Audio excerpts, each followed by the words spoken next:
This week, we're heading back to the glow of Christmas mornings, the wish lists, the games we begged for, the ones we unwrapped, and the ones that never showed up. We're talking childhood hype, festive traditions, and the hunt for the ultimate Christmas must-have in gaming. Think Jingle All The Way, but with consoles and cartridges. So get cosy, grab something warm. It's time for the Pixel Parents Podcast Christmas Special.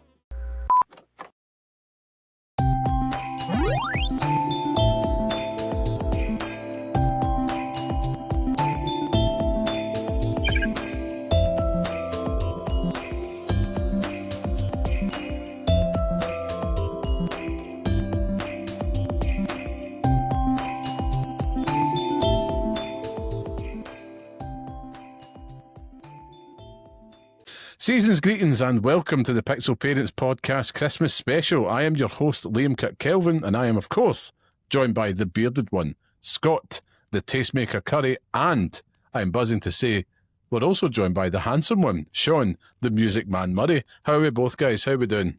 Good. Very well. Very festive. I've also just realised in the many years since I've known Sean that our names rhyme. So that sounded really nice when you said that there. Yeah, didn't even mean that. That's the first I've realised, actually. Yeah. How you doing, Sean? It's been a while since we've had you on the show. It has. It's been exactly a year. Well, you know. Almost exactly 1 year. I'm doing good. I'm getting festive, feeling festive. Starting to warm up to it, you know. Yeah, it is the season.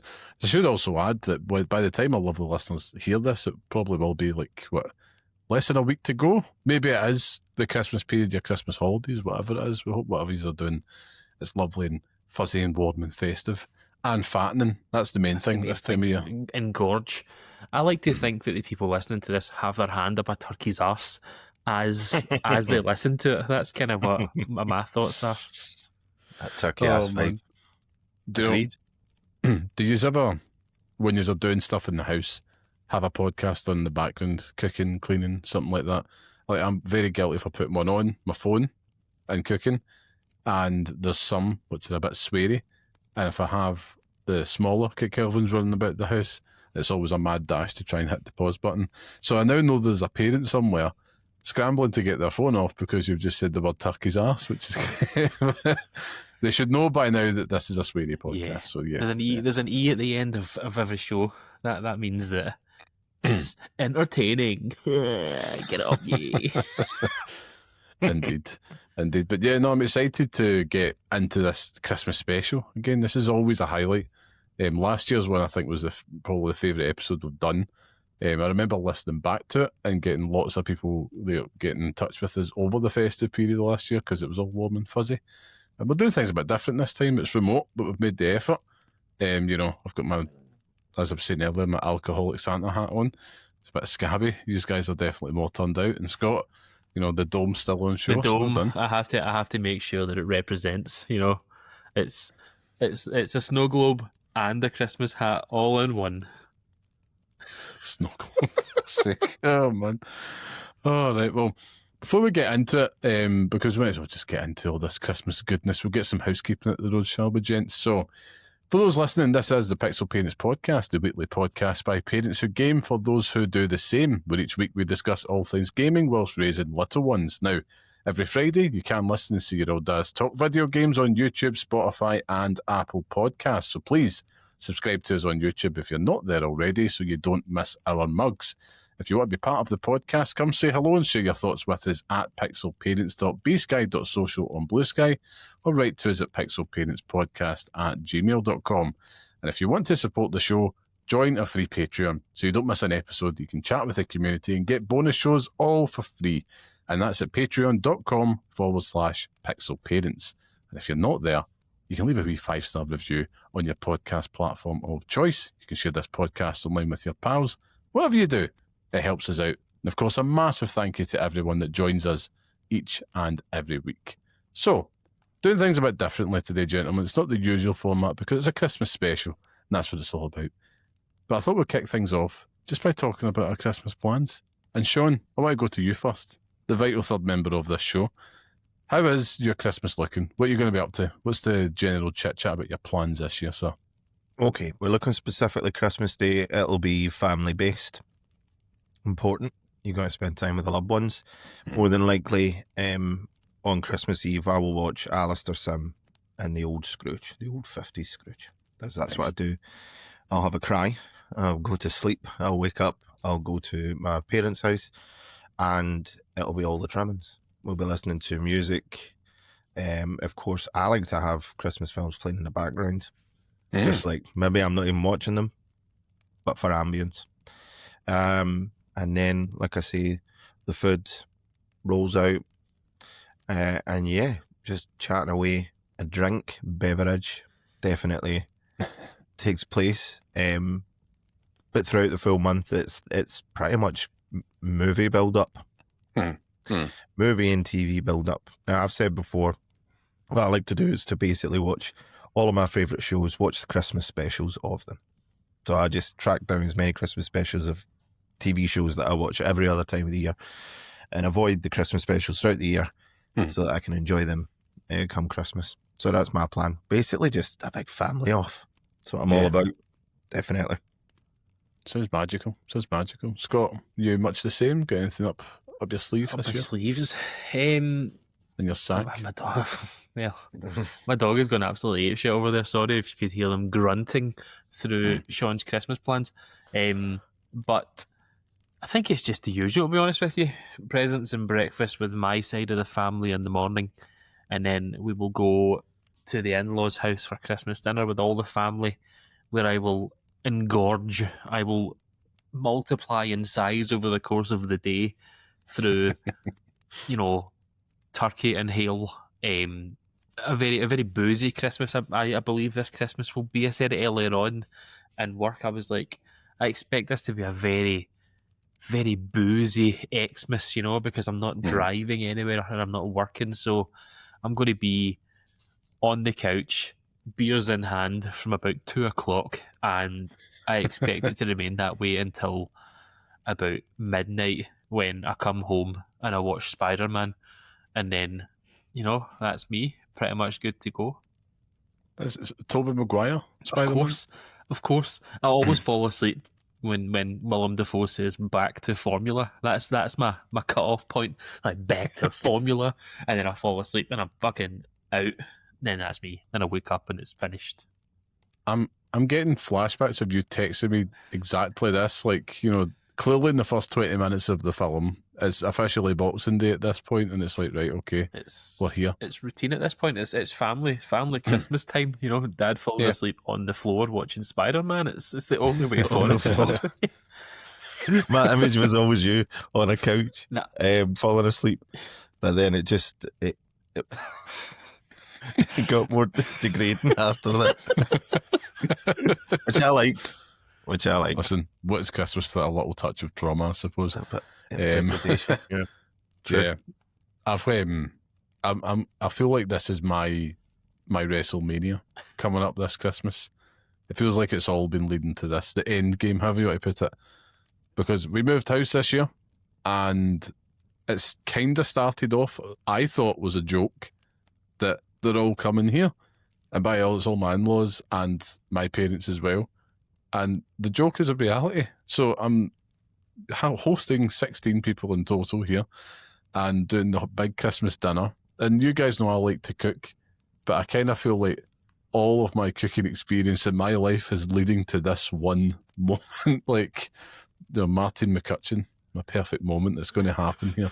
And it's You just need to sing it, Liam. You need to sing it if you're going to man, mention I don't want to ruin people's Christmas.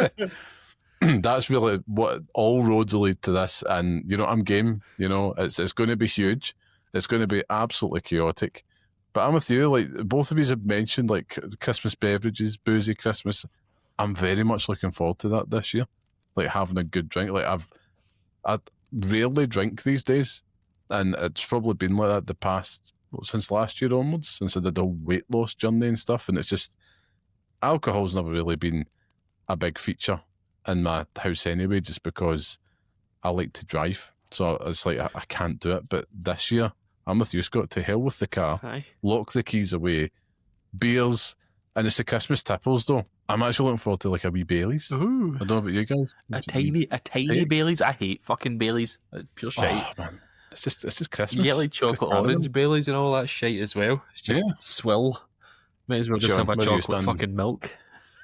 On Baileys, I do like a Baileys. I don't mind it. I'll usually drink beer and then I'll move on to like white or red wine I for the love karaoke. Love a white Good wine. move. Love a white wine. Yeah, So karaoke's big. bags you up. It does, yeah, and with all the food as well. That's the thing. It's I feel like there's such a small window. Christmas Day goes so quick, and it's so hard to take advantage of all the food that's there because you've got this kind of 2-hour window before it's then rolling over to leftovers day. But yeah, karaoke's a big thing in our house as well. So yeah, but that point later on, when you is it a free for all karaoke or is it a Christmas karaoke? it'll be a free for all, but it'll be intermittent Christmas hits. Now people have their staples. Like my sister will always sing. Me and my sister will always sing Mel C and Brian Adams. Baby, when you're When you're gone. gone. Nice. What What a tune that. And we'll do the backing vocals and all that. But the kids usually judge. That'll be what happens. And they're really into the kind of like they'll hold up cards and vote, and that's the way they'll do it. And then my sister-in-law she always does Skater Boy, Avril Lavigne. So everyone's got their staples. But yes, I'll do. I mean, last year was Stay Another Day, and I actually wore my sister-in-law's like pig fur jacket for that especially. In fact, extra points. It was midway through the song my brother laid that upon me. He donned me with the fur coat, and that's when I truly felt one with East 17. I don't think I've ever felt that close to him before and since. What was that feeling like? Was it one of comfort or fear? Comfort, I'd say. Excellent. I'm afraid of many things in life, but East 17 is just not one of those things. One of those. Yeah. On the whole, they're not that intimidating, except Brian Harvey, who I was kind of like, there's that pirate in a parka, Yeah. Like, Another one with a baked pirate. potato as well. He was trying to crash his car, trying to get a baked potato or something. Did he not run over himself trying to get a baked potato? He did, aye. He ran over himself. Yeah, Listen, he properly went fuck's off the sake. rails, man. Let me just be very clear here. I can't drive, so I'm not judging anyone for running over themselves because I could legally do that. I wouldn't be able to. So Probably a good thing, to be fair. It's not something you want to do on Christmas Day, to be fair. That's true. You know? But at least he's got the legal right. We'll talk about traditions and that, right? And I'm going to get to the meaty stuff here, right? But what's sort of on the topic of like family, right? And all that, right? Christmas games you mentioned there, Scott, like karaoke. This, Sean, sorry, it's like the karaoke stuff, but Christmas board games, right? Where are we standing on that? Because I'm feeling it was something I never enjoyed, but this year, I don't know what it is. Maybe it's just because of the amount of people that's here. It's like I feel like I need to do something to entertain them. But I feel like this could be the year for it. Any suggestions for a good one? A 16-player game of Monopoly, Liam. Just everyone hates each other by the end of the night. I'll tell you something. We actually, and this is going to, I'll go off on a wee tangent for a second, but I went to a meeting in my work recently, an in-person meeting, so I work from home, and they played like a watered-down version of The Traitors. And I'm trying to manufacture that into a game so we can all play it as a family. So you could play something like that because it's pretty fun. I outed myself in the very first second of the game. I was like, I'm a wolf. Like it was like wolves and people and whatever like that. And like if you're a wolf, you're a traitor. You're one of the traitors basically. And I said to her when I was a wolf, and I wasn't. I was like, I'm a wolf. I'm 100% a wolf. And I got voted out in the very first round, and didn't get to play the game because I'm an arsehole. So it was pretty gutting, but something like that's usually pretty good. Something performative like karaoke is always a winner. I am not. Speaking of performative, I fucking hate charades. I hate it. I've not played that for decades, man. Pure shite. We went to. I wrote about this on Blue Sky, but for the listeners who do not follow me on there, I went to my wife's aunt and uncle's when I was 17. And this was in the period of time where I had just properly started drinking, so it was like early December. Went over her Christmas dinner for them, and I'd been out the night before with all my mates from school, and I woke up the following day and I was ill. Like, I was so unwell, it was unreal. And we're still going through, and the whole drive there, sitting in the back of the car, like, I'm going to fucking whitey this whole time. And the millisecond we got to their house, barged through the door, went into their downstairs bathroom, and just was sick all over the floor. Like, the first time I've ever met these people, and just whiteying all over the fucking bathroom floor. So that was a good start. But this is a family that they love parlor games. Like, they love everything to do with it. And we played charades, and I had never played it. My family were never big into fucking games like that. We're big into like games in general, to be honest with you. When we were doing anything, we were sitting on the couch and on jammies eating Christmas dinner, and I fucking loved it. But we would we were playing charades as a family, and I remember standing up in front of the whole, about 20 people, waiting to see what happened here. And I looked down at the piece of paper, open it up, Sex in the City. It's like, how the fuck do you do that?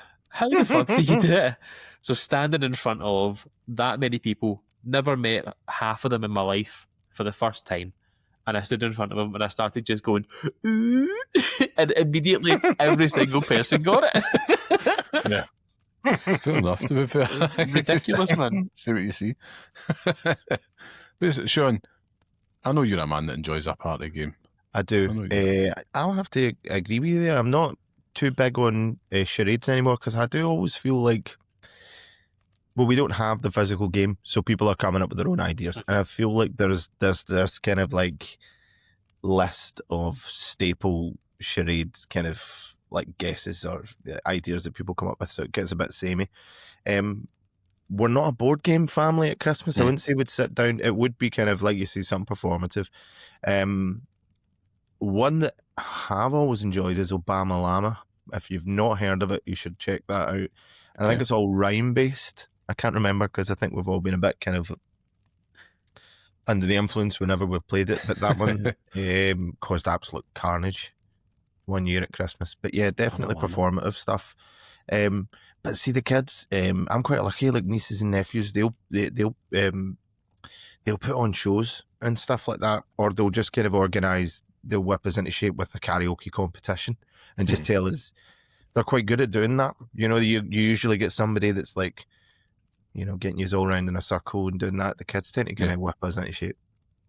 Awesome, man. That's a good point. No, the nieces and nephews are definitely a cool, like, extra factor into things. When, for instance, my oldest niece, she'll be 18 this Christmas, so it'll be like the first one she can officially drink. Even though they've been given a wee glass of wine, like, you know how it is with family dues and all that. But it's going to be interesting just to kind of see what the dynamic is, because they're also chill as well, whereas it's my two that are the chaos element that's chucked in on top of it. They're young, though. You're allowed to be mental when you're young.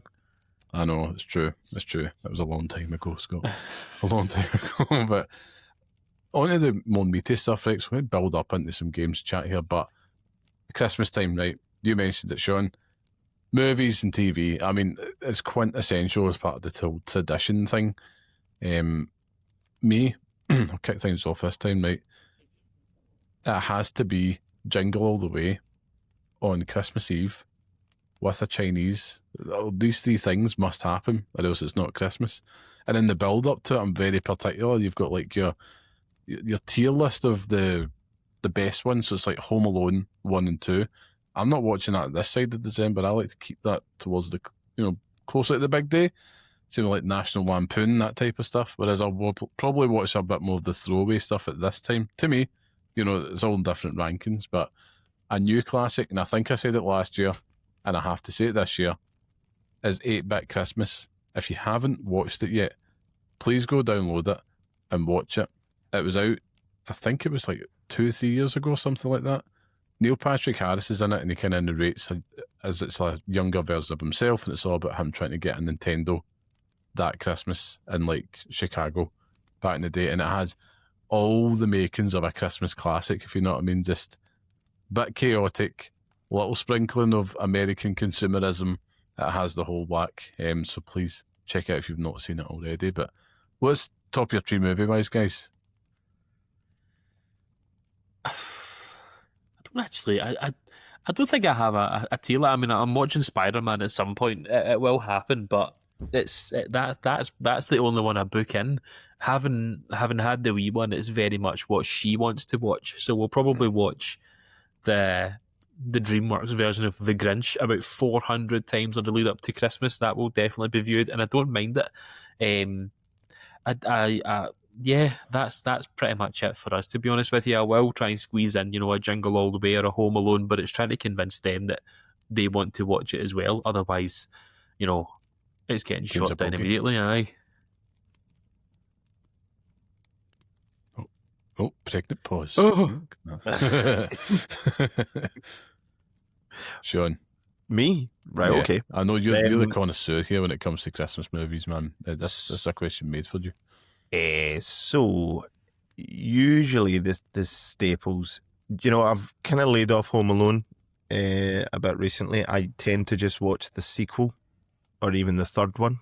Yes. Underrated. I definitely think it's underrated. When's the third one? Is that the one with the wee guy with the chicken pox? Is that the fourth? Yes. Is that? I like that one. I do like that one actually. Box. It's actually decent, and it's like the KGB Russian folk chip and the radio control car type thing. It's good. It's got some good pranks in it, and it's actually like still a decent movie. Mm-hmm. And one of the reasons why I think it's a lot better than people give it credit for is if you've ever watched Home Alone 4, which you need to, and it's actually interesting to read into it and the trivia around it, because it was filmed in, I want to say it was filmed in South Africa in like the height of summer. It's got CGI snow in it. It's got the guy from Third Rock from the Sun playing Marv, but obviously it's not. It's a different actor, so it really confuses things. And it's about a little boy that goes to stay with his dad over the Christmas period. His mum and dad are divorced, and he's gone out with this woman who has this computerized home, a smart home. So basically everything is control voice activated, and it's absolutely terrible. And it's not even one you would watch for a laugh. It's actually just really, really depressing. Really? We got it out of Asda one year, I remember, in Home Alone 4, and it's got the Home Alone text and all that, and everything looks like a Home Alone film. And I remember just like everyone sitting around watching that, and my mum, who was even vocal about it, just went, that was terrible. And she's never usually that vocal about films. Anyway, I went down a tangent. What I like to do is I do have my staples. I've got Jingle All The Way. One that I revisited last year that I hadn't watched in about 10 years, which was Jack Frost, Michael Keaton. Yes. Yeah. Plays a harmonica player, dies in a car crash, coming back from a gig. And I had forgotten he's actually coming back. He's decided to ditch the gig. I thought that he died on the way to the gig, and always thought, well, you know what? You get what you deserve. No, he didn't. He turned around, turned that car around, and he was bloody trying to get back. But he crashed on the way back, of course, and then came back as a snowman. But was that not Jim Henson's last movie? You could be right. You could be right. That's decent trivia right there. That's a nice fact. I'm going to check that whilst you give me the next one here. Yeah, I need to. I'm moving away from the ones that are regulars. Like National Lampoon is one that I've revisited and keep revisiting as well, just for so many different scenes, like the Christmas tree, the turkey. For some reason, when I grew up, I used to love the scene where he was going down the hill on the mad metal tin thing. Like I thought that was hilarious, and I just could stop laughing. When I watched that, nothing compares to just that turkey opening up. Sorry, like that. And then there's a whole host of Christmas horror films. So that's a whole other horror subgenre that I could go down of just like ridiculousness. Obviously, one of the major ones is Black Christmas, which is a big slasher horror, which is said to have influenced John Carpenter's Halloween and everything. The whole slasher genre in general. But there's just some really awful Christmas films. Christmas Evil, guy's family gets killed by a guy dressed as Santa at the side of the road, and when he grows up, he goes into a mad murderous trance and basically kills anyone that he considers to be naughty instead of nice. He even works in a toy shop as well, so it's set in the 80s, so even in the background you can see like He-Man toys and everything, all those popular toys of the 80s era as well, and goes in a big axe rampage. So that's also another good one. But the absolute pinnacle for me, as I've said, there's that 50s Christmas Carol, the story of Scrooge, and it's Alistair Sim, who was a Scottish actor, playing Ebenezer Scrooge. And the thing that makes it so good is See all the other Christmas carols you'll watch? After watching this one, Scrooge doesn't actually seem like that bad a guy. Go back and watch like I'm Up a Christmas Carol and Michael Caine. And it's hammy and stuff like that. Yeah, he's a bit of a dick. But when you watch the Alistair Sim version, you're like, this guy is morally bereft. This guy has no redeeming factors, no redeeming personality traits whatsoever, and has this complete turnaround, complete kind of like rehabilitation, ghost rehabilitation, name of a metal band. And it's just fantastic. So it does get quite emotional when he eventually kind of realizes, listen, because that's the whole thing. It's like people walk through life and they don't really appreciate the beauty of things. And he really has that turnaround moment. So I would say that's the absolute pinnacle. And you talk about Spider-Man, Scott, there has been times where I've not managed to watch a Christmas Carol or Scrooge, the Alistair Sim version, on Christmas Eve for whatever reason it might be, and have like raced back home to watch it before Boxing Day kicks in. Because there's something about it for me. I do the same at Halloween, is that see once it goes into like the day after Halloween or into Boxing Day, there's a bit of magic that just isn't there. And I need to have it during that 24-hour period, or it just doesn't quite hit the same way, even late Christmas Eve or before the end of Christmas Day. But that's the headliner for me. Nice. I need to quick VAR check there. It wasn't Jim Henson's last movie, it was his company that worked on it. I think his last movie was actually 8 years prior, because he died in 1990. So it would have been some feat if he came back for the grave. It does feature 3 of Frank Zappa's children out there, I found out, so there you go. 3? Yeah. Yeah. It's quite the thing. But it's funny just how like movies are such an integral part. There's so many things like through media, I think, to help set the tone. TV's another one, Still Game, for example. I have to watch that. This has become a new classic, but there's other ones, like the Simpsons Christmas special. I will watch that on Christmas Eve without fail every single year. Then there's other things like Vicar of Dibley and all that. I think the British TV Christmas specials have a special place in all of our hearts, because there's just there's a quality to them, and it feels more akin to what we go through as opposed to American ones. That's probably more the movie-centric side of it. I think, see with the touching on the British television show thing, the thing I love about that is more often than not, you'll have grown up and you would have seen them advertised like before they were shown, and it was like, okay, so there's going to be, for me, it's Only Fools and Horses. There's going to be an Only Fools and Horses Christmas special. You've not seen, we've been watching reruns for 2 years. And now finally there's going to be a new one out, or the Vicar of Dibley.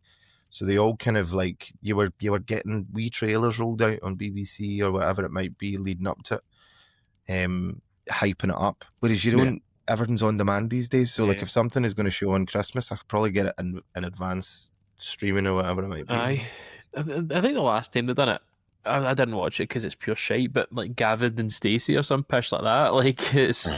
They did a big thing roll out for that because fucking James Corden decided to show up once more and fucking fart that out. So it's obviously, I don't have any love in my heart for that pish, but it's with TV, I know in Liam's house he's big on the King's Speech and things as well. Oh yes, watching that and constantly. That's a staple. That's a staple for the Kelvin household. And you've out to me, it's an actual rule that it's not to be on any screen in my house. Like there was one time, I think it was my dad, because he would sit and watch it, and I ran in and I turned the TV off, like, knowing this is... it's probably the most pointless fucking 2 minutes of television I think anyone's ever made.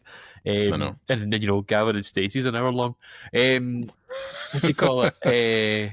Is Top of the Pops still something that comes on at Christmas, or is that just New Year? It doesn't, but you've touched on a fantastic point, which is BBC 4 tend to like rerun Christmas specials of Top of the Pops. So we no longer have what we remember as Top of the Pops 2, which used to air on like a Sunday, and it would just be like throwback performances. They have now dedicated, and you can choose the year as well. They're all on iPlayer, and you can have like 1984s, not that I remember, but 1984s, although I have watched them, Top of the Pops Christmas special, or like 1990s. So you'll get those, you'll get your your You're kind of hit. 90s Christmas songs performed. You'll love see that. 17 in the flesh in the studio, That's good. baked potato in hand, performing day and things like that. And obviously then they had the music videos as well. Like some of them didn't turn up, but you get a bit of Boney M, you know. Oh, man. So there's so much that this is what I love about this time of year. It is just traditions and that little backdoor into the nostalgia, how you felt as a kid. And I think that probably is a good little segue into what we're here to do, is talk about the video games that kind of tap into that nostalgia of being a kid at Christmas. It's so inherent with our generations, I suppose, growing up at Christmas time. But before we do move on, if you do enjoy this show and you want to support us, you can, and it won't cost you a penny. So join our free Patreon community. Visit patreon.com/pixelparents for every show, chats and bonus shows, including Side Quests with Scott. It's free all the time. And don't forget to subscribe to us on YouTube. Visit youtube.com/@pixelparentspodcast. And that'd be a lovely wee Christmas gift to your old dads, just to see that wee number trickle up. But I think it's time now for us to go into the big stuff, as I had mentioned. And it's really, I want to talk about consoles, gentlemen, first. Not the games, but the consoles, right? The consoles that we kind of begged for. The ones that we saw maybe in the shop windows at our pal's house. The ones that did feel impossible to get. And the ones that effectively would live rent-free in your heads all the way up through December. And what was on our lists. I really just want to ask, what was the hotness you remember back in the day as a kid and why? Who wants to take the first one here? I'll go first because it's the only memory I have, and I think I spoke about it last year, but it still sticks in the craw of this young man here. But it's the Nintendo 64, and this was the beginning of the end of Scott's belief in Christmas, if that makes sense. If I can be as vague I don't want to give any spoilers for Christmas, but I remember begging my mum for an N64, like more than anything else. I was like, I want to put it on the list, get it on the list so I can get an N64, with no idea why I wanted it, to be honest with you. Like, I don't remember any games that I wanted at that point. I just remember wanting an N64. And my brother and sister came into me one day. I was like, Scott, look at this. Come and look at this. And I was just like, all right, okay. Went into the cupboard in my mum and dad's room, and there it was. The box, the black box, just sitting there, console on the front of it, and the big fucking beautiful writing Nintendo 64. And I was like, what? How is this here? Like, what? And then that was it. That's it. Game over at that point. Do you know what I mean? Everything's ruined, and now the magic is gone, and I can just buy shite myself. But that's the that's the only memory I have of really wanting a console at Christmas. And it was a sad moment. Oh, bittersweet. Sean, you have a more cheery one up your sleeve? Well, first of all, I'd say, see if you're going to have it broken to you that Santa doesn't exist, you may as well be confronted with the console you absolutely were dying to get. It was Do you know what I mean? It was great. It's like, but I know how you feel on that. N64 for me, that was the first console that I actually got myself, because the way that it worked is older brothers would be asking for these things, and like clothes, consoles get handed down, the way that it works. So while my brother was still playing his Super Nintendo, I was playing his Sega Master System. And then I think when he kind of grew out of games, I was playing the Super Nintendo, and I played it to death. And I used to actually rent Zelda out of the Zelda for the SNES. I used to rent out of the library, like all the time. And I think it was my big brother that kind of told me about the N64 as well. And was like, right, okay, it's got this game, Ocarina of Time, and if you love like the Zelda on the SNES, you're gonna love this type thing. And then I was just kind of sold on it. But I have to say, it was specifically for Zelda. That was the reason I wanted that. It was a dedicated reason. I think I got that in 1080 snowboarding purely off the back of the fact that I was a big Tony Hawk's fan. And that was a big thing. Like, it's weird. I don't think my mum and dad were like too keen on getting me a PlayStation, because I think they seen that as Well, I mean, for the same reason that anyone might gravitate towards a Nintendo console today, that it tends to be a wee bit friendlier in terms of, well, it's maybe not. Yeah, you would get these staples like Mario, familiar characters that parents are probably happier with, rather than like launch games that PlayStation would have been like Tekken. I always remember everyone loved Die Hard on the PlayStation. Yeah. Those were the games that people were playing. Whereas the Nintendo was always the kind of cheery, fluffy stuff, You're right. Yeah. So that was kind of more like, well, we're not getting him a game. We're not getting him a PlayStation or whatever, but we'll relent and get him an N64 because we don't mind him playing Mario, because we know we're familiar with Mario because Super Mario All-Stars, and they've seen that before and they know that's fairly harmless type thing. And then, the main thing. Although, having said that, like, I used to get the SNES put up the loft and confiscated off of me so many occasions because I used to get very obsessive about Street Fighter. Oh, yeah. Really. Man. Just like playing, like trying to get to M. Bison and like just losing it. Absolutely losing it. Still would do that now, to be honest with you. I know. Because there were characters I could complete with like easily enough. But Blanca was one of my favorites, but he was always so difficult to, because they get different move sets and stuff like that and different abilities. So Blanca was one I could never complete with, and I always wanted to see that ending, even though I'd seen it in like a Nintendo Power magazine, and I knew he was just going to embrace his mum and cry. I just had to see that for myself, Yeah, absolutely. I remember like pure punching the television. It was like, right, no, it's going up again. That's it. But yeah, they were familiar with that. They knew the kind of characters. So again, from that angle, they were a wee bit more comfortable with that. Because we never got a PlayStation to a PlayStation 2, actually. Yeah. Never did have a PlayStation. And that was the first time I was able to play Tony Hawk's. Man, never look back. At home. At home, yeah. Postcode. Yeah, true.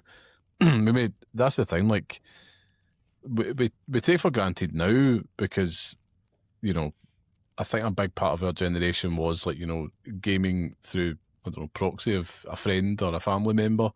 And that would be, we talk about the PlayStation there, Sean. Like, I remember it was Christmas Day, and that was the first time I played a PlayStation, but it wasn't my own. As we went to my auntie's house, flat, should I say, and it wasn't actually that far from your neck of the woods now, Sean. I won't mention where. But it's not far from there. Jamaica. So hot here tonight. so warm, man. Jamaican sweat. But I just distinctly remember the adults, you've had your dinner and all the rest of it, and it was just like she had the big, like, U-shaped couch, so cool. And then it was, do you want to play this? And it was a PlayStation. And I sat that Christmas, the evening, the adults in that were all next door, like having a drink and just, enjoying, playing Taboo or whatever it was back in the day. And I was just left to my own devices in there. My sister was with me, but just playing Tekken and Crash Bandicoot. And it was like, this is incredible. Like, I need to get this in my veins now. And that kind of set me on a course, a trajectory. And then I was lucky enough to get it on my birthday, like in the August the next year. And my auntie was definitely there and made sure that I had a copy of Space Jam to go with it as well. It was one of the first games. But because of that, that was kind of the cadence that my parents kind of got used to. But we think about it, there wasn't a lot of consoles really for us as kids. It probably was just the PlayStation, N64 and all previous to that. But even at that, I remember like getting a Game Boy. Yeah. And I also remember like before that it would have been a Master System. But as I said this a few weeks ago, Scott, my mum and dad said they got it for me, but they clearly bought it for themselves, and I've got the photos to prove That's the same as me with my Game Boy. My dad played. I remember specifically opening that box and then opening the old box for Tetris. And it used to come in like the cardboard, and it'd be stuck. You just have this massive bit of cardboard and then this tiny wee square for the actual game. I remember him opening that box, taking Tetris out, putting the batteries in the Game Boy, and just taking it and going playing Tetris himself. Like, the fuck is this? This is my present. I remember it so vividly, and I remember getting the Game Boy, but I remember getting all the stupid stuff that you needed for it as well. But the light, like, remember you had that light with the magnifying glass and stuff like that, so you could see all the shit on it and stuff as well. ridiculous, man. There is. Sorry to interrupt you for 2 seconds, but I think I've been trying to think about the games that I got for Christmas, or the games that I got for the N64, and it's kind of led me down a path of thinking like, I never got. You said it yourself, Liam, is that you never got the PS1 at launch. Do you know what I mean? Like we weren't getting these consoles the minute they came out. That wasn't a factor in our lives at that moment in time because our parents. Speaking for myself, my parents fucking no idea what consoles were and when they came out and what they were. So it was very much getting them even when. So I don't even know if I got the N64 early. I just remember getting it. I remember having WrestleMania 2000. I remember having a WCW wrestling game with Goldberg in the front of it. So like Mayhem or something like that. Aye. Yeah. I remember GoldenEye because I never finished it when I was younger. I could never finish it. I'd get to the jungle level and then I would just give up. But no, in fact, I lie. I couldn't figure out how to use the watch in one of the early levels. So I got stuck on that and never played it again until later on. But it's a beautiful thing, and I think it's the fact that you have, as you were getting it later, you had a library of games that you could play. Like, because looking at the early N64 games, they were all right, They were all right. I mean, I always, like, you would never have both. Yeah. Like, I'll speak for myself, but it was like, it wasn't common. You'd be very lucky to have both, and unless it was a case where, like, your sibling. Yeah. When we get another one, like my sister, when we're a bit older, she got an Xbox randomly. So that gave me exposure to an Xbox. And, like, you know my sister, she's not a gamer at all. It was the most random thing on earth. But I was like, cool, I'll check that out. But I was always like PlayStation all the way through. But the N64 was always there. My friends had the N64, and I would experience a lot of the N64 games through them. That's where you got to play Ocarina, Shadows of the Empire, you name it, everything there. Fantastic experiences. And then the wrestling games, your No Mercies and all that. And that, I'm going to come back to that in a minute, right? But I was really trying to think about, what was the big buzz for the bots? And I thought, man, I'm thinking about when I was a wee kid. What about when I was a big kid? You know what I mean? Like, and I have like a very stupid story to share. But I was thinking about like the PlayStation 2 and my cell phone. And it was like the PlayStation 2 had come out and I played it at my friend's house and that. And I was like, wow, like this thing is the future. We all remember the first time experiencing a PS2. It was light years ahead of anything we'd saw. And for some strange reason, Mum's like, what is it want for Christmas? And I should have said PlayStation 2, but I had a brain fart and I stupidly said, I would quite like a DVD player. I know. And I had a DVD player instead. And I kind of feel I was coaxed into it because come the day of getting said DVD player, it's like, right, my dad was like, we'll just put that in the living room. I was like, hell no. But it also came with a copy of Miss Congeniality. And I'm like, I've never shown interest in seeing this film at all. I'm glad they did because it was an absolute 10 out of 10 smash. But it also came with a copy of Shrek. But with every cloud, that is an early. That's not video games, right? But now that you've mentioned it, I remember getting a DVD player for the first time. It was a TV DVD combo. So it's like you can put the discs in the telly. And I remember getting Shrek on DVD in my room, and I remember watching it and just rewind it, like starting it again, watching it, starting it again. I fucking love that. It's so good. Do you remember like the beauty of a DVD menu? Oh, it was like fully animated and music and all that. It was beautiful great. thing. Do you remember? Did you ever set sleep timers on your TV? Yeah, like all the time. Is that something that can still happen now? Yeah, absolutely. Just don't do it because I suppose I'm now watching my phone instead of a TV a lot of the time, but I'll put a sleep timer on my phone and figured out how to do that on an iPhone, which is a great wee tip. But yeah, that was my cell phone with the PS2. And I was trying to then like kind of go through like as I got older because there was still like Christmas memories there. Granted, I wasn't like mega young, but I remember the top of like the N64 stuff, remembering that vividly because it was like that was definitely one that I definitely wanted it. But I would never dare ask. It was just like I didn't even try because I was like, that's just, having two. It was very tribal. You're in one camp or the other. So I was a PlayStation kid back then. It was like I can't ask for the other, even though it was always like with a watchful gaze. But you get to experience it through your pals. And I was fortunate enough to do that. But I think to a Christmas when I was probably about, I want to say about 14 or something. 14, it would have been. And it was the PSP. And I remember this because my cousin got one on a trip to the USA months before it had come out. And I believe he brought it to an alleged house party I was hosting. Sean might have been there. But it was my cousin was there and they brought the PSP, and I remember getting hands on it for the first time and be sneaky shot. My mind was blown. And I remember that being like the last time feeling like a kid, like bugging the living daylights at my mum, even though I probably shouldn't have at that time. Just to I really want to get a PSP. And luckily for me, she came through, so thanks, Mum, for that. But I remember just that buzz on Christmas morning getting one, because it was like I was so blown away by this thing, and it was one of the best wee handheld consoles ever, man. Loved the PSP. I got a PSP for Christmas. Now that you say that, I remember opening it up. And I used to love it because you used to be able to, like, you could connect to the internet on it. And if I sat in a certain space in my bedroom, I could find an internet from some random place in the street nearby, and I could connect to it for free. So I used to just sit and fucking watch stuff on it, or like look at stuff on it. It was brilliant. I loved it. It was a Belkin 54G. I remember it so fucking vividly. That was great, man. There's a couple of things I want to touch on actually in what you had said there. First of all, I remember it being a big selling point, because remember I told it, let me just clarify, we're talking about PlayStation 2 here, right? It was a massive selling point for my brother to say, listen, Mum and Dad, I want to get that. And I think he might have got it on finance or whatever, how he done it. It was paying it up or whatever. And they're like, no, you don't want to get into doing stuff like that. You should save the money and then get it, pay it all at once. And he's like, but it's got a DVD player.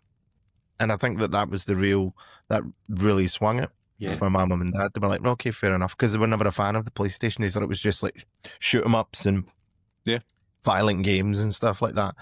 And my big brother was like, but we can play Tony Hawk's, you know, Sean's really into skateboarding, it'd be great, you can play that. And then we get a DVD, wait to see the quality. And of course, my mum and dad had obviously went through the last year or so renting VHS out of the video shop and seen that DVD advert, which you can now watch on YouTube, and it's like DVD, and it's the guy watching it in his living room, and it's like a helicopter crash, and the guy's like, whoa! So it's actually like coming out the screen.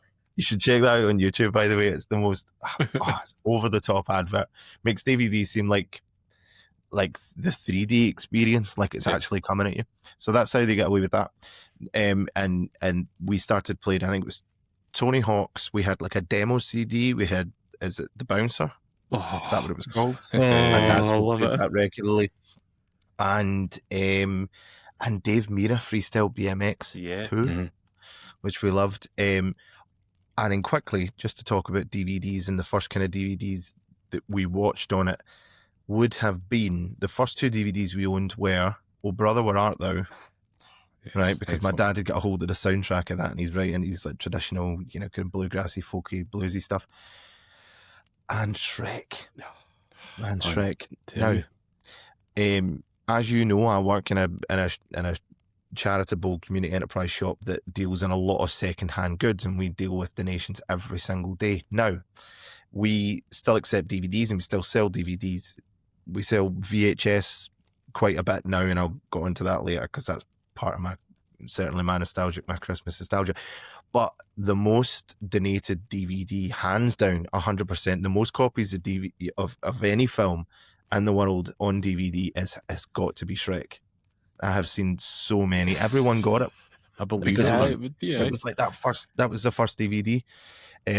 So it's just funny you say that, of all movies. On handhelds, for me, I wanted a Game Boy, absolutely dying for it. I wanted to play Metroid because I played it on the SNES, wanted to play Zelda because I played it on the SNES, and Big Brother got a Game Boy Pocket. That was the first time I was able to do it. Borrowed Zelda off my cousins.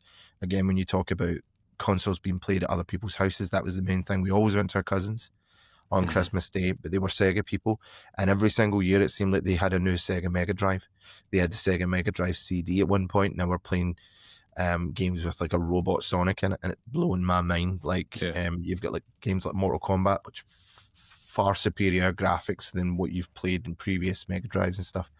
The first handheld I ever got at Christmas, I was under no illusion. I know it was my mum and dad that got it for me. That was an Nintendo DS Lite, and that was for, again, Phantom Hourglass, Spirit Tracks, Zelda games and stuff like that.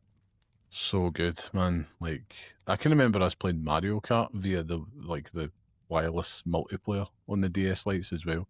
Because I remember the first time seeing a DS. You remember the original DS? It was a monstrosity, but the DS Lite, man, oh man, what a beautiful console that thing was. The games. Oh man, Merry Christmas. That's all you need. Like, it was absolutely fantastic. Remember playing Mario Kart on the DS? That was my first experience playing online gaming, funnily enough. And because I know obviously PlayStation 2, that was capable of it, was it not? Like it had it was a big modem-shaped hole in the back of it. But I remember playing Mario Kart online and being the first time I ever experienced being defeated at a game by someone that wasn't actually present in the room, which is a completely different experience altogether, because you can't, nothing you can do to really express your rage to that person. There's nothing you can do to vent. It's this faceless, no-named, anonymous person that comes into your life, defeats you, and disappears. And I always remember feeling that was quite a difficult one to take. Thankfully, I never got my DS confiscated, mind you, but that was a tough one to take. Yeah, absolutely, man. I mean, can I give a brief shout out to like the cousins and the best friends of this world? Like, just being such a cornerstone of everybody's gaming lineage at this point. Because shout out to the cousin gamers out there, because they absolutely were the real ones. It's definitely a thing of like that generation, though, more than ever before, that you were spending so much time just at other people's houses. Like, used to go to my next door neighbours pretty much every single day and just play their PS2 all the time. As I say, that's the first time I ever played like Metal Gear Solid there. I remember playing Sonic Heroes with them. Like, it was brilliant. That's the only two games that we played. Fighting Force. Fucking like a million other games. It was class. And then, as I spoke about that kind of when we recorded the podcast, speaking about playing Soul Calibur on my cousin's Dreamcast and stuff as well. It's like these things that I never would have ever seen before, or like had the opportunity to, that because you are leaving the home and actually going to other people's places, it was brilliant. Like it was it was like try before you buy. And you know, Sean has mentioned it a couple of times, and you're shouting out cousins and best friends, but I think that you also have to give a shout out for like video game rentals, that you know, the opportunity to play these things like WWF Warzone back in the day. I must have rented that from the Blockbuster about 400,000 times, genuinely, just week after week after week. Just going in there on a Friday, paying like £2 to rent something for like a week. It was fucking brilliant. Like, I used to love doing it. And especially at that time, it just made things more viable. Like, played stuff that you never would have played before. So shout out to the video game rentals as well. Yeah, man. Yeah. Without that, I wouldn't have played, Apocalypse, starring Bruce Willis on the PlayStation. What a game, man. What a game. Same engine they used for Tony Hawk's. I should add. But yeah, what a game, man. What a game. Did you say Bruce Willis? He featured very heavily in PlayStation games, didn't he? Because he was obviously, he was in Die Hard, wasn't he? People loved that game. It was very good, though, the Die Hard trilogy. Like, I can't really quite describe it, but it was, at the time, I remember getting a big bunch of, like, PlayStation 1 games from my dad's son. My dad's friend's son, sorry. I was like, from my brother. From my dad's friend's son. And he basically was getting rid of the PlayStation. It would have been at the time, I think, PlayStation 2 or something. So these games were ancient at the time, but I was still very much in my PS1 era.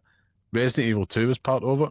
When we're like putting that on, and immediately absolutely jobby in my pants. And I was like, nope, I'm turning that off because I'm just, resident coward. But Die Hard Trilogy was part of it as well. I was like, damn, this is good.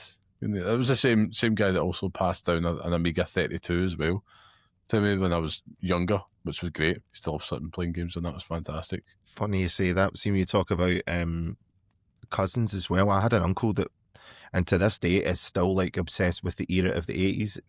And that extends his cars and stuff like that. He just loved 80s stuff. So he was a bit of a kind of old soul, even in the 90s. And one of the ones that we used to do, one of the games that we used to play when we went to my grand's was Sensible World of Soccer. We used to play that on like an Amiga 1200, I think it was. And he eventually got us one. So when like people were renting games out the video shop, like I said before, I was renting stuff out the library because it would be like Super Nintendo games, but it'd be like Amiga games like I don't know if you remember the game Zool. It was all like based in this kind of candy kind of environment. But my uncle was like in Lotus, used to get us playing that, and that was probably the first occasion where and what was interesting about that is like previous Christmases or other Christmases where we'd be around our other cousins and been playing the Sega Mega Drive, that didn't seem to bridge the generational gap. I would never see like my older uncles coming up the stairs to my other uncle who was fairly young. He was still living with my gran and grandpa. It was the first time I actually seen like my uncles coming up and having a go at computer games, and it was because Lotus and Sensible World of Soccer just seemed far more accessible. Were they a wee bit more similar to kind of like the arcade games that they might have had access to growing up? I don't know what it was, or maybe just because it was a joystick with a button, it felt more intuitive as opposed to having like a D-pad and buttons as well, which was quite cool because it was like all this time we're playing Mortal Kombat, they're not interested, but give them a joystick and set them in front of Sensible World of Soccer and they'll go hell for leather. Love it. Absolutely, man. Yeah, that's actually, you put me in mind of a really good point that you mentioned, because we are forgetting about the elders in the room, the uncles and the dads mainly. And you're absolutely bang on, like in terms of that accessibility, but I don't think there was a bigger seal of approval that a game that you were playing over Christmas was shit hot than an uncle or a dad walking in going, God, that was real. That was real. You come see this? Oh my God, that was real. You know what I mean? That was the ultimate seal of approval. I love that. When you were younger, though, you have to go and like get your mum to show them how good it looks. It's like, Mum, come here and look at this. I don't care. Some parents Is that the real football? Some parents just weren't impressed. And I used to sit with my dad and go, look how realistic Pro Evolution Soccer is. But then he was never really very much engaged with it. He never ever. But I always remember my dad couldn't get it, and he said that it was a PS2, was not a PC. Right. Okay. So we would stay up really late playing it. And again, talk about generational gaps. My older sister's a huge fan of Crash Bandicoot, and that was one that really all brought us together. We used to, like, what we could do is we could keep the PlayStation running, but turn the TV off if they came in. The fan would still be going, but they wouldn't think it was actually on because the TV was, as long as the TV was off, the PlayStation was off. So they thought. But if we did get caught, my dad would run out the room and go, I've told you before, get that PC off. And you're like, that is a PlayStation. Get that PC. I don't care what they're called. Get that PC off. Get off. So yeah, there were just some generational gaps that just weren't able to be bridged, I don't think. But yeah, talking about bridging that, I think that the one that really did work for my parents would have been the Xbox Connect, the Xbox Connect Adventures, and of course the Wii as well. Like, again, I think it was just the way it was so intuitive, and the Connect being like, well, the Wii having a remote that was just swinging about in front of a sensor. Connect, like watching my dad play Connect Adventures on like the River Rapids level and like trying to jump like that in the middle of the living room just seemed like an easier entrance into like controlling characters within that world, you know. You're bang on the money here, Sean, because forgetting like fast forward in terms of like Christmas and the consoles that you want and that, Connect, but I'm thinking, the Wii, the Just Dance era, opening up, but obviously Guitar Heroes as well. SingStar. Like SingStar. Oh, yeah. All the peripheral eras, like, and that was like, the probably people out there listening, or maybe one of us as well, that got their hands on a peripheral game at Christmas time, or they pulled it out at Christmas time. That was like the one time of the year where you would get like a band situation or lots of people doing it as an advert would kind of hope that you'd be playing these games as opposed to a year-long rehearsal by yourself playing Guitar Hero. But it was shout out to those days as well, because that was some of the only times I would get like my sister and that involved to play like Guitar Hero World Tour, where you had like the drums and the singing and the guitars as well. One of the few times you could do it just over that whole Christmas break. and then it would just be rehearsal mode after that. Awesome, man. Awesome. Well, we have spoke a lot about the consoles, right, gentlemen, and I think it's time for us to move on to kind of the last part of this festive special, which is, of course, what is a console without the games? Now, I did mention we want this to also be like a little bit of inspired by Jingle All The Way, because if I'm going to be inspired by anything, it's going to be the greatest Christmas film for my bunny anyway. I keep on tapping my mic there. Apologies. But I know, all the time. I don't even know why it's doing it. It's bizarre. Real strange. Anyhow, I thought we'd pick our own Turbo Man, figuratively speaking here. You know, the one game that we wanted more than anything, the one that we talked about every day, you can remember, a thing we'd hope would be under the tree, or even, you know, when the box looked the wrong shape. You know, it's like, it's a pair of socks, but maybe it might be that game you were after. But it's effectively, you know, the games that we kind of unwrapped and loved, and the ones that, you know, never saw coming as well, the ones that we never got, the small heartbreaks, the big ones, all those things together that makes Christmas with it as growing up. But what game would be your Turbo Man if you could pick one? I'm going to go first because I have to say it, because it's going to be the worst out of the three of us, right? So strap in. But you're completely right. Looking at the games underneath the tree and looking to see the boxes to see how they would look. Is it thick enough to be a PlayStation box? Does it look like an Xbox game? Like, what am I getting here? And the one game I remember wanting it more than anything else, Liam, goes back to the original Xbox. And a game that I lobby for every single time anything for the Xbox comes up. Blinks the Time Sweeper, Liam. I remember wanting Blinks the Time Sweeper more than anything else one Christmas. Like, so fucking much. I must have been the only person on the planet that wanted this game, and I remember getting it. I actually remember unwrapping the paper and seeing it being pure like finishing my dinner as quickly as humanly possible to go and play it.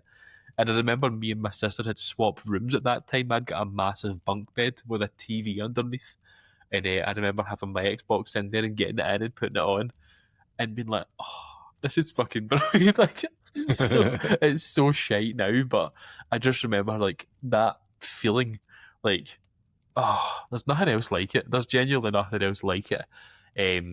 But that was that's the one thing I remember wanting more than anything else. Otherwise, it was just people buying games and I would play them.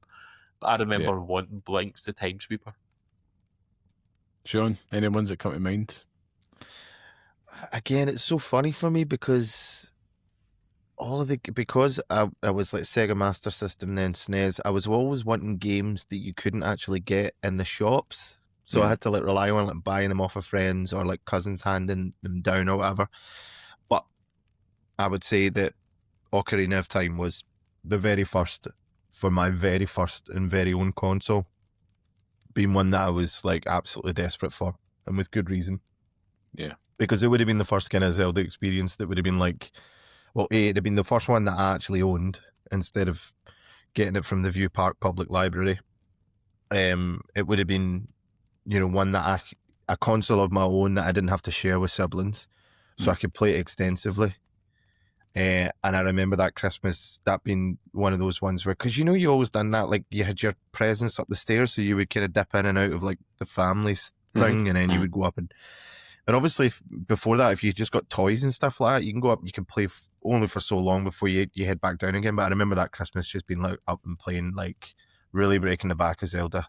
Like you say, Scott, just opening it up and being ready to get in about it very, very early on. And following that, next console, Nintendo DS, so would have been Zelda. You know, more DS Zeldas. New Super Mario Bros. As well, because that was really exciting for me, because it was like a side-scrolling Mario game as well that harkened back to like all the enjoyment that I had with Super Mario All-Stars. My brother had got the Super Nintendo with Super Mario All-Stars in it. I know there was a Street Fighter one available, and there was a Super Mario All-Stars one, so I was a huge fan of side-scrolling Mario, so that was another one as well. Nice. It would definitely be my like, oh, I can't believe I've actually got that. And in a way, even though it wasn't mine's, I have to say Tony Hawk's 3 for the PlayStation 2. Yeah.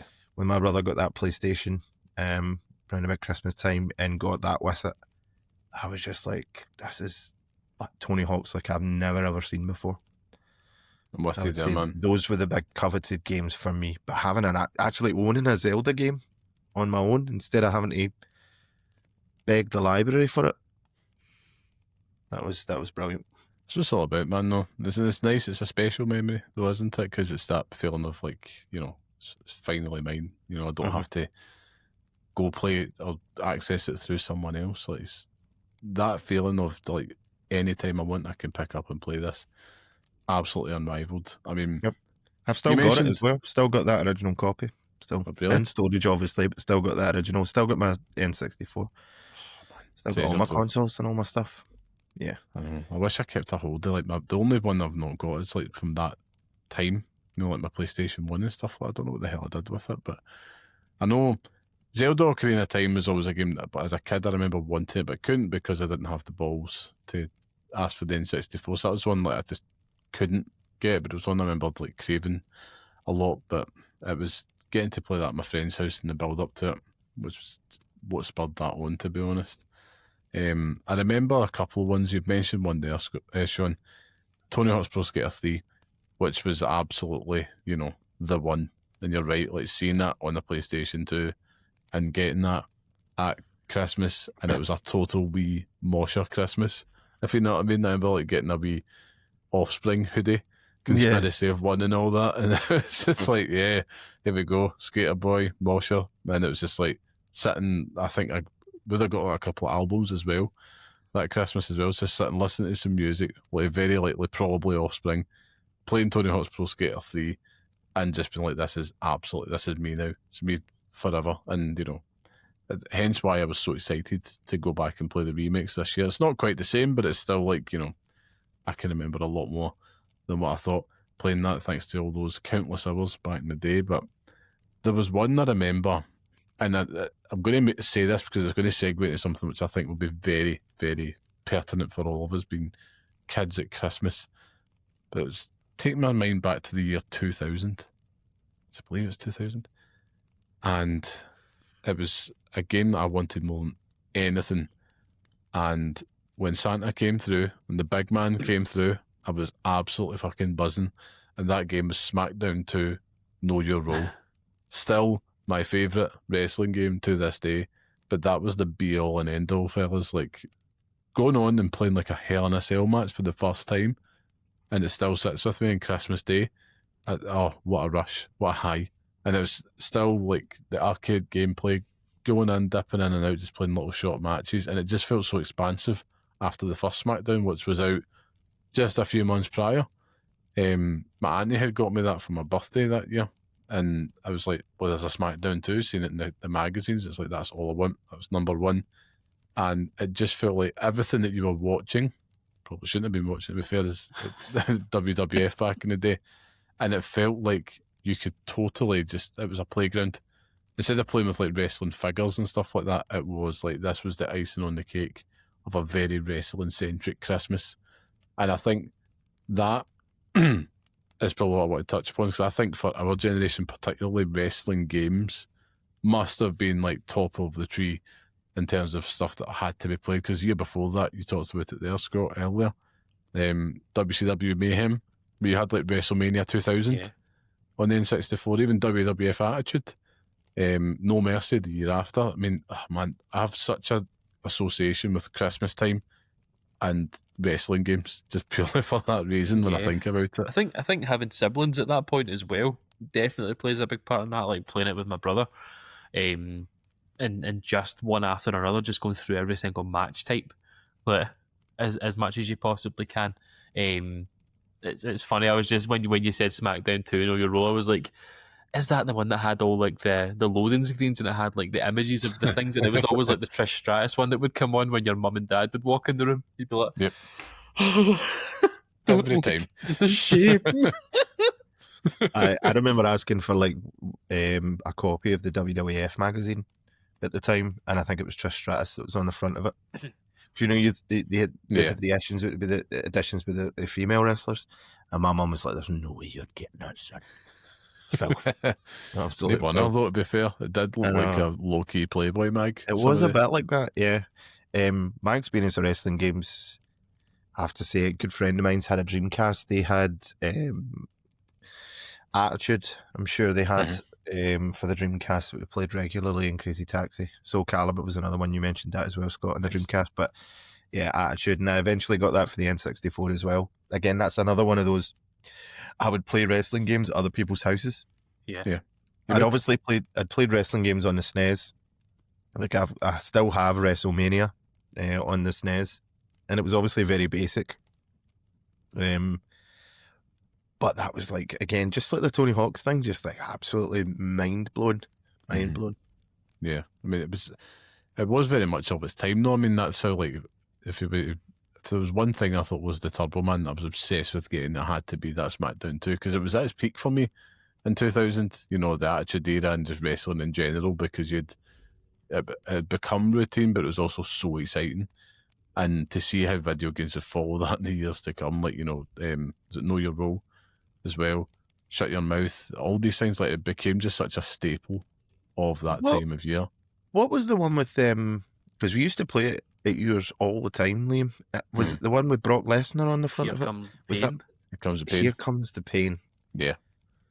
That was such a good game, that, man. Like, I remember, like, even you had fallen asleep by that point, and I was still up playing it again. I didn't have access to a PlayStation 2. I could play a PlayStation 2, but as I've already said, my dad would come in and say, get that PC off before like the 3 o'clock kind of witching hour come around. But I remember just being like absolutely getting in about that. Oh yeah, man, it was great times. And I suppose as you get older, like, I remember things like, you know, GTA and the Vice Cities and all that, but that's a little bit different, you know, because it was harder to come by. I was fortunate, you know, like Vice City one always gets me, like my dad, like, because I'd been reading about it in games magazines, but I'm not paying attention to release dates the same way, because you weren't like, I'm going to get that day one. You didn't have your own income, and you couldn't go ask mum and dad for it day one because they'd tell you to bolt, rightfully so. So you'd either, you know, have to do some like menial labour tasks to kind of get some extra money, or just get fortunate. In this case, like my dad, who would just kind of do random things like that every now and then. And he was like, picked me up from school, went and got a haircut, so I went to the Fords and he picked up a copy of Vice City that he had pre-ordered. So I what? And I remember just thinking, does he know this is an 18? Don't say anything, because this game looks class. You know, and it was one of those wee things. And the WWF Attitude, like, that came out on the day of my birthday, and that was my birthday present that year. But he had pre-ordered that, and I was like, check you. You know what I mean? Like, this is not something, him stoting into an electronics boutique, pre-ordering a game. I'm like, this is just, you had to have your receipt and all that. It was different back then. An electronics boutique and a Dixon's reference in the last few weeks, Liam. Like, what is coming on here, man? Like, PC World next. It's incredible the things that would come about. I remember, so, you know, the alleged chipped PlayStations as well back in those days. And I remember there was always a guy in like a pub somewhere that would have a list of games that you could get. I remember my dad coming home with a paper one time that had about like 100 games on it. It was just like, pick as many as you want. It's like, all right. I never had a chip PlayStation. It's just like, why are you showing me this? I remember just being so confused by it.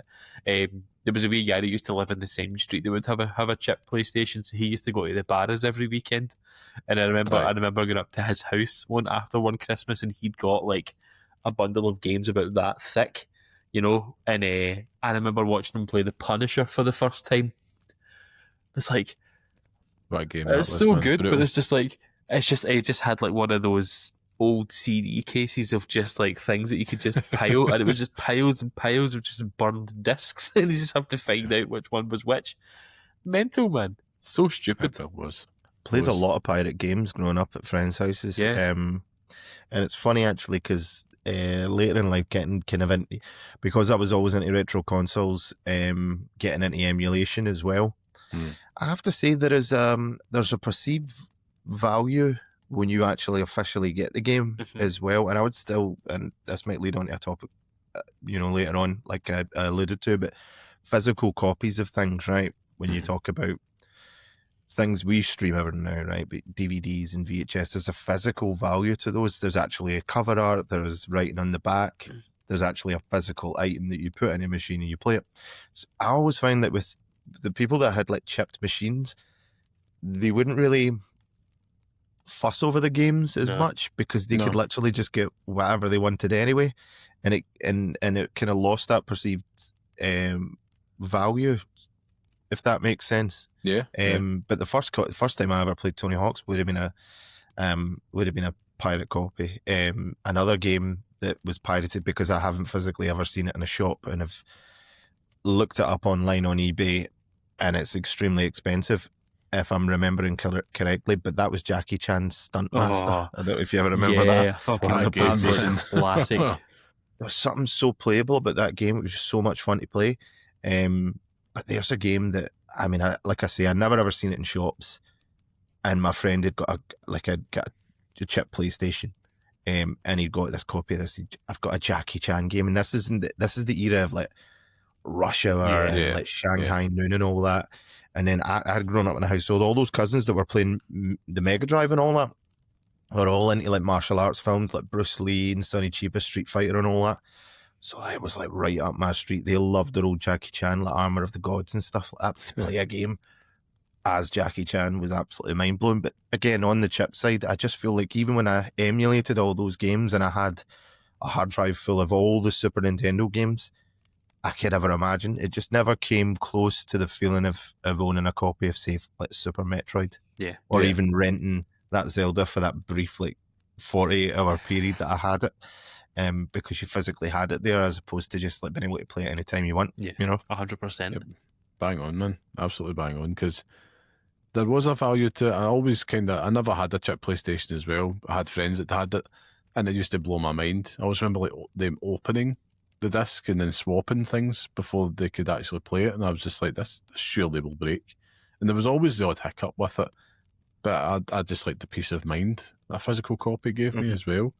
And it was worth the hustle, like going into like an electronics boutique, even like a W.H. Smith, and I'd go into like the game section bit and just like look at the box, and then every now and then they'd actually have a manual in it, which was great because you could just sit and read the manual of the game, just anything to get a touch point, which I do envy current generations, because if you wanted to kind of really get a taste of the game, you would just watch gameplay on YouTube, and I would have totally did that as a kid growing up. But outside of that, it was looking at manuals, looking at game boxes, and getting very pixelated screenshots in a games magazine. If you were lucky, they would sometimes have like a stand where you could play games on it as well.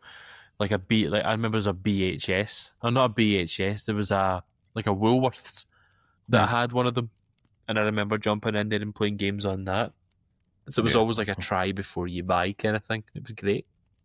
Absolutely, man. And that's, I suppose, with full circle, the cousins and all that, and the friends, that's what would definitely make it. So that's what you would try before you kind of buy, before Santa brought it for you. But I remember there was one I nearly put for my Tipple Man game. I give a shout out to it, and that was Oddworld, Abe's Exodus, not Odyssey. Like, because my brother broke his leg playing football, so he came to stay with us for like 2 weeks. And he brought his PlayStation and a copy of Abe's Odyssey, and I just remember sitting pissing myself laughing for the whole fortnight at him making him fart. But then that Christmas, like me and my cousin just kind of like, I remember the distinctly the adverts on TV. There's a sequel for Oddworld coming. We both was pure dying to get it, and we're both fortunate that Santa gave us it, and it was nearly my pick, because that was again just such a pure buzz at the time, man. Like, there was nothing quite like it. And it was such a part of Christmas, and it still is to this day.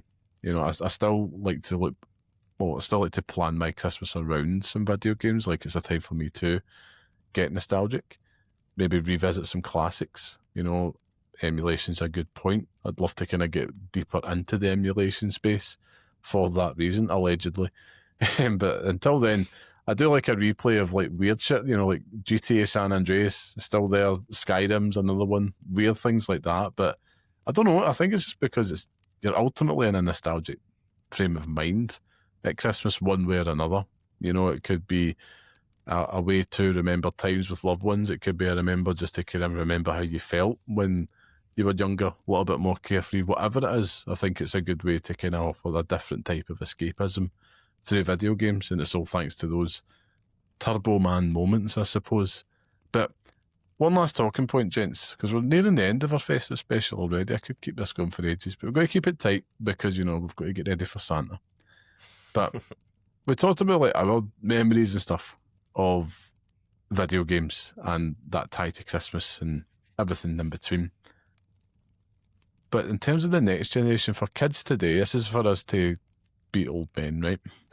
But do you think that video games will feel this way for the next generations, or are they less viewed almost as toys and more tech for them?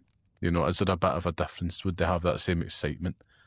Do they look forward to, yes, consoles probably, but after that, is it getting a V-Bucks voucher the same as getting a copy of Ocarina of Time? That big box. I mean, yeah, of course that is, Liam. Fuck's sake. V-Bucks are better. I'm just an old part. I think it's just rose tinted glasses for our nostalgia. No, of course not. I think that when was the last time that you personally bought a child in the family a game for Christmas? Like, it's mostly just vouchers so they can buy their own stuff at the moment. Do you know what I mean? Like, I've not bought anyone. I think the last time I bought anything was my nephew's FIFA about 10 years ago. Yeah. And that's as far as it's gone. Do you know what I mean? So yeah, you're buying them vouchers, but that's kind of what I want as well. It's almost like if someone's going to buy me something, I want vouchers so I can buy my own shit on PlayStation rather than someone decide what they want. Yeah. Which I might take back, to be honest with you. I might just say, like, I'm not giving you vouchers, I'm buying you a game that you'll like, and that's just how it's going to be now, rather than you decide. I might make that the new routine, just be an arsehole. But I think that it's probably us just being, what's his name, Victor Meldrew, about Christmas in terms of 1 foot in the grave. 1 foot in the grave. Aye, it's that I don't believe it. A Martin McCutcheon reference and Victor Meldrew and the same. You can bet I'm going to go away and watch like a Christmas special of 1 foot in the grave after you've reminded it me was that always exists. the theme song, the turtle and stuff like that. It was so good. The Venn diagram of Christmas and 1 foot in the grave. I can. It's all coming together. It's forming all at once. That, yeah. But no, I think that for us, it was the only way we could get games. Do you know what I mean? Like, it was physically. Would it have been different if we'd had the option for digital copies, digital vouchers, and stuff like that for things online? It's hard to say, but I think there's a comparison there where they're maybe losing out on what Sean was talking about, this physical aspect of it. Tangibly holding something in your hands, being able to look through the manual at the Christmas table because you can't wait to get away from everyone so you can go and play it for the first time. Even just looking at the back of the box, the pictures in the back of the box, being like, oh my God, look how good this looks. They're missing that because most of the time it is vouchers and stuff like that as well. So you're right, but it's also opening them up an opportunity where they can just get what they want, and that's also cool as well. Yeah.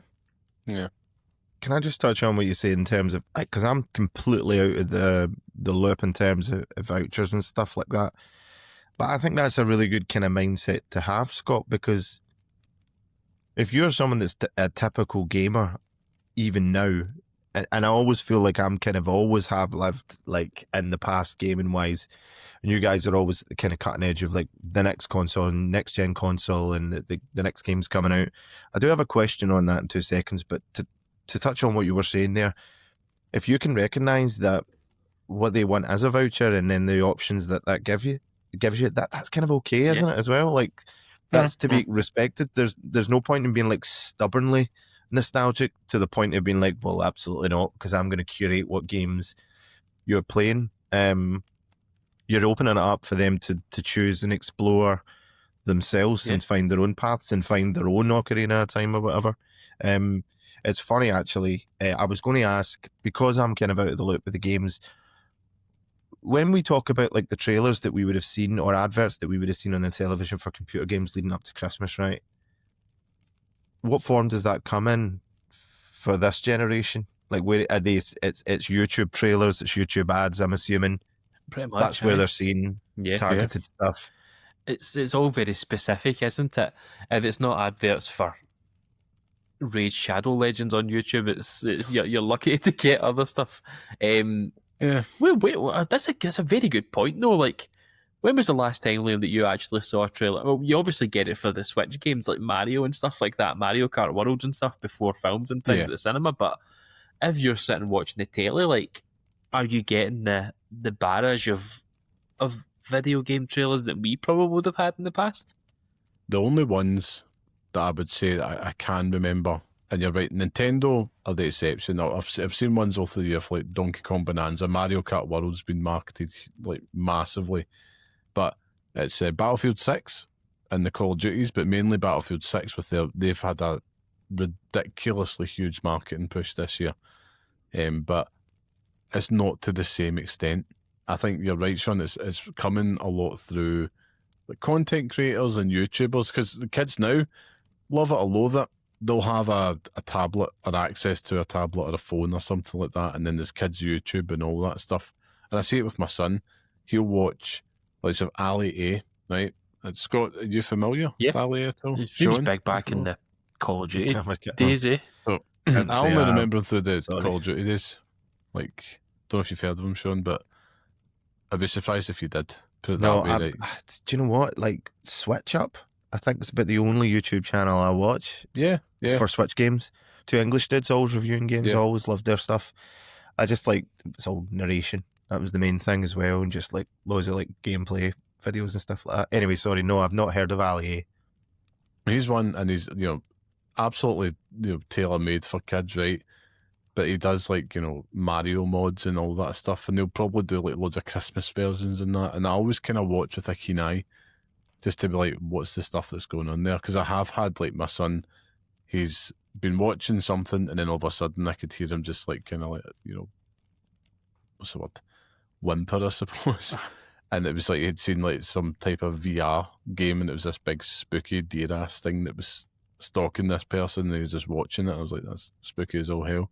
Mm-hmm. And we've had to like block some videos, so you do have to be careful, but that's probably their only exposure, I say, to games. And you're right, it's different, because you used to get like Game Station Christmas adverts to do their Christmas specials, like get this console for X amount off, all that stuff.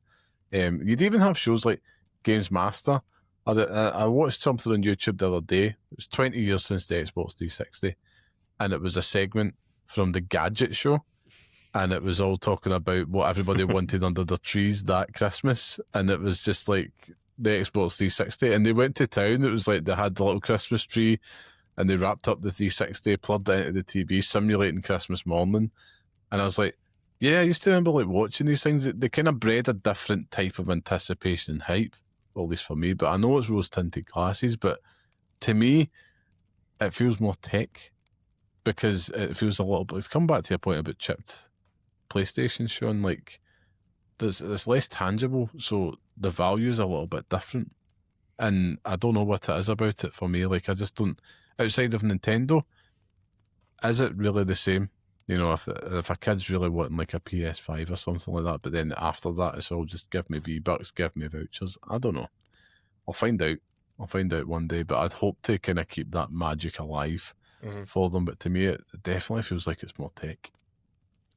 Can I just jump on to like my a final point that I want to make? Obviously, you do your thing, but on the whole idea of physical formats, another thing that I love to do leading up to Christmas now is to go onto YouTube and to stick on toy adverts or game adverts or just general TV adverts from Christmas from any time that I've been alive. Well, I like to predate birth as well. I watch like early 80s Christmas adverts. You will find like 1 hour compilations of just like the BBC schedule coming up, or ITV like toy adverts in between whatever was shown at Christmas that year, and it's like the Christmas schedule or whatever, or advertising the Radio Times and all these different like the old OXO Christmas adverts. There's just a whole plethora of like Christmas nostalgia to be had there, and there's so many trailers and adverts for like computer games, physical formats, consoles, and videos which brings me on to my last point, and that's the major nostalgia for me that I've been experiencing over the last couple of Christmases. I got a VCR, I got a VHS player, Nice. and I've been buying films that I used to own on VHS again on VHS and rewatching them now. A horror fan, doesn't matter what format you watch it in. Really, you'll watch it in a DVD or a beat up VHS because it only ever adds that atmosphere to it. Yeah. So I wouldn't say, like, if you never watched XYZ on VHS, don't be going out your way to track down a copy of VHS because it does genuinely look like shit, right? Yeah.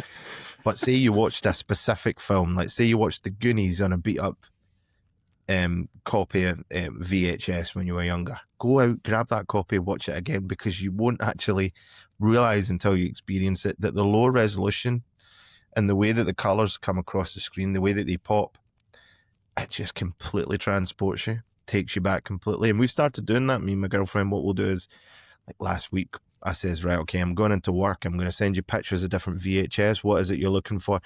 And she decided on Toy Story 2. Oh, nice. Toy Story 2, which is one that she had on video when she was younger. Don't get me wrong, you need to kind of cut it off at some point. You can't just keep buying loads of stuff on VHS. I came home a couple of weeks prior to that with my next horde of videos, one of which was The Secret Garden, which I loved watching growing up. Yeah, on yeah. VHS. And I just noticed your name as well, Scott. And when your girlfriend's having to physically restrain you from buying copies of Secret Garden on VHS, when she's physically telling you, Sean, do we really need this on VHS? That's when you know you've got a VCR problem. But that's been like a major thing for me, is returning to physical formats. And I'm seeing it so often with customers as well. One of the main ones is they move into a new flat, they've not got Wi-Fi yet, they've got a DVD player or the PlayStation plays DVDs or Blu-rays or whatever it might be, so they've got absolutely nothing to watch. They can't hook up to Netflix, so they actually need to do what we used to do, which is go to a physical location and pick up a copy of something, take it home and put it on. And I think, yeah, as much as like I'm all into streaming as well, of course I am, like the convenience of it is great, but I guess we're missing something like that these days, and I think it's something well worth returning to. So no doubt, I have already got a copy of Alistair Sim's Scrooge sitting there on VHS. Nice. So although I usually watch a beautiful, restored, remastered 1080 copy, not 4K, sadly, every single year and have a cry, it will now be 480p for me, but nonetheless, I'm sure I'll be crying like a little festive elf. I love it, man. I love it. Before we wrap things up, guys, pun fully intended, what is the one thing you're hoping Santa brings you this year? Can't say world peace. World, oh fuck's sake. I don't even know. I mean, stick to the video game chat. Then I quite happily get like Ghost of Yoti or something like that. I'm quite happy to kind of wait for that. I'm now just hanging out because I don't want to buy it myself. So I'll wait till he drops it in my lap, you know. But there's nothing else really. Like it's hard when you get older because you just buy stuff when you want to play it or when you want to buy it. So as you're saying, you can come home with just a horde of all this stuff that you just want, and that's fine. But sometimes it is just nice to wait and give, you know, your loved ones something for you to buy rather than to buy you, rather than you just buy it yourself. Yeah, 100%. Sean, what are you asking the big man for? Well, see, I'm not asking for computer games or video games from anyone in particular. Although, firstly, let me say that I'm going to buy Tears of a Kingdom for myself for Christmas, right? Nice. Because I've just about completed Breath of the Wild. I prioritise movies too much, right? You must know that about me anyway. So I don't play the Switch as often as I should. So I've dedicated myself. I've got like one more dungeon, then I can go and fight Ganon. And then we'll get him out of the way, and then it'll be Tears of the Kingdom. Breath of the Wild will be out of the way. I have actually picked up a copy of Breath of the Wild for my nephew. Lovely. We got it for my niece before, and she's played it to death, and he's seen her playing it. And he had mentioned it a couple of weeks back, like when I was round at such and such houses, I was playing Zelda. I was playing Breath of the Wild. Have you got that? And I was like, that's that's the heavy hint. That is the heavy hint I needed. So I've actually got a physical copy for my nephew. So I'll get a chance. No doubt we'll all be kind of crowded around playing that. For me personally, Tears of the Kingdom will do. And then a whole horde of heavy metal vinyl if Michelle is paying attention to my Christmas list. Hell yes, man. Hell yes. For myself, I mean, honestly, like, there's one thing I always hope to get in Christmas, and I'm quite fortunate that it usually happens, and it's no different this year. And that's a Teddy's chocolate orange, right? It's the only time of year I'll get to absolutely snarf for one of these things, and it's high on the priority list for me. But you know, I don't know, like gaming wise and stuff. Like, yeah, I think I've got my eyes on like Octopath Traveler 0. That's really the only thing that I'm hoping that the big man can deliver this year. I'll take any other form of gifts he's got there for me. Any wee surprises, chuck them my way. A couple of Teddy's chocolate oranges. I'm quite happy. And let's not downplay the value of a good old pair of socks this time of year. You know, I think that any type of comfy wear like that, I'd love that. But to be fair, yeah, really all I want on Christmas at this point is just a wee bit of time just to rest up and just kind of see everybody just enjoying the day. And I'm honestly quite happy. And if I can also survive my Christmas cook, then fantastic. I'll let you know how that goes. It's going to be like, you know, end of the Super Bowl chat from me, you know, had us in the first half, but, you know, we're there. Hopefully we'll get through it all right. But yeah, it's been a pleasure, as always, gentlemen. But it brings us to the end of our Christmas special. So whatever you do, whomever you're with, from everybody here at Pixel Parents, we just want to wish you a very Merry Christmas and a wonderful New Year. We have a restful break filled with video games and ultimately happy memories. Now, before we wrap up this Christmas special, guys, I thought it'd be, first of all, polite for us to say thank you to everybody that's joined us. Thank you. If you've enjoyed, there you go. Thank you. If you've enjoyed the show, remember you can join us each and every Friday for a new episode of the Pixel Parents podcast, including throughout this festive break. So this won't be the last time you'll hear from us during the holidays. So we'll be with you all the way, keeping you company as well. Remember, join the free Patreon community at patreon.com/Pixel Parents to support the show as well. Now, test time. Guys, where can people find you online if they want to wish you a Merry Christmas? Sean, you might go first this time. I'm on Instagram at Bare Hands Designs. Lovely. You can Well, please go contact there me and there. wish him a Merry Christmas. And Scott, where can they find you? I'll be all over Blue Sky, probably spouting shite, at lamaman.bsky.social. You'll get to see the breakdown of human being over Christmas watching. I'll live message everyone about my Spider-Man watch, and Christ. eventually fall asleep 2 seconds later. So enjoy that. Yes, I look forward to you live skating up until he says I'm something of a scientist myself. Approximately about 18 minutes into it. Yeah, if you want to follow myself or with Merry Christmas, you can do so. I'm at carmelite.bsky.social, and you can of course follow the show on Blue Sky at pixelparents.bsky.social, or write to us at pixelparentspodcast@gmail.com. And this festive season, just remember once again, true magic lies in the moments we share video games with your family and friends. But until next time, stay safe, stay sane, and Merry Christmas. Merry Christmas. Merry Christmas.